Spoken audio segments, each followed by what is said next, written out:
Donald Trump running the most dishonest White House ever, says historian. Donald Trump's lies have created an administration comfortable with corruption, a historian who studies past presidencies has said. Robert Dallek, who has written a number of books including Franklin Roosevelt, A Political Life, believes the current administration ranks as one of the most corrupt in U.S. history. Trump is the head of government, and people know they can get away with things, he said in an interview with Vox. Like Nixon, Trump has created a culture in his administration in which people feel comfortable with corruption.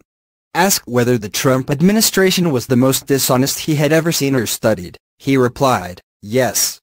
Politicians lie, but this is different." Listing examples of corruption in the White House, including the indictment of Mr. Trump's former campaign manager Paul Manafort and his son-in-law Jared Kushner's failure to disclose $1 billion in loans connected to his real estate company, Mr. Dallek said the president's habit of lying was to blame. Again, Trump's lying is a big facilitator of all this corruption. This is a guy who will look right into the camera and lie without any hesitation at all. It is hard to overstate what kind of tone that sets in an administration. It makes everyone more comfortable when they lie, when they deceive, when they cover things up, he said. Mr. Dallek went on to describe the president as a pathological liar. This is the kind of thing you see when you're dealing with a malignant narcissist, someone who believes everything revolves around him, he said. Scandals have rocked the White House throughout history, the historian said, making reference to former President Richard Nixon and Watergate and pointing out that Bill Clinton lied shamelessly during his presidency. But Mr. Trump's administration is still a low point in our history, Mr. Dallek said.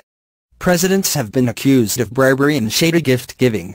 So it is not entirely unique to see scandals subsume a White House. But the shamelessness of this administration, the dishonesty, the total indifference to facts, is something I haven't seen before, at least not this blatant. He described the current situation in the U.S. as unique, as the Mr. Trump sets the tone for corruption, rather than a lack of oversight. He encourages it, really. The fish rots from the head, and the stench of this administration starts at the very top.